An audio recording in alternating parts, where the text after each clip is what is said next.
So I've been thinking a lot lately about the whole concept of doomsday and the end of time, and how people will say we're living in the last days. What they fail to realize is that people have been saying we're living in the last days since the beginning of days. If you go back in the Bible, far back as you want to go, there was somebody somewhere saying, repent now, for the kingdom of heaven is at hand. Even the Apostle Paul is preaching of the return of Jesus just a few short years after Jesus was here. He's already said it's coming real quick. He thought it would happen during his lifetime, and it didn't. And in my lifetime, I've seen several doomsday ministers over the years say, oh, well, the world's going to end in 1989, and then it didn't. Or it's going to be 1996 or 2012 or whatever.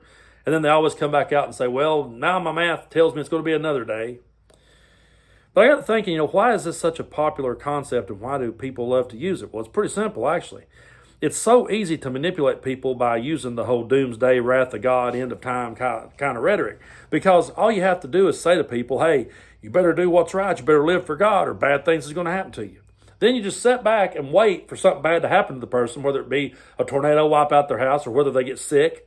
And then you go, see there, should have been obeying God. And the two have absolutely nothing to do with one another.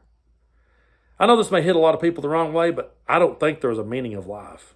I think there's just a whole bunch of nothing out there, and people attach us whatever they want to attach to it.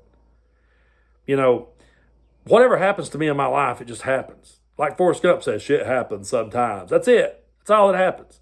And you just assign whatever you want to assign to it.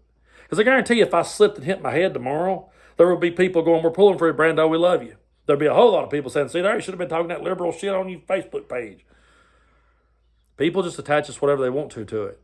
And ministers control the masses by constantly threatening them with the end of the world. And the world just keeps on going. And I go back to what George Carlin said. The world isn't ending. The world isn't going nowhere, but you are.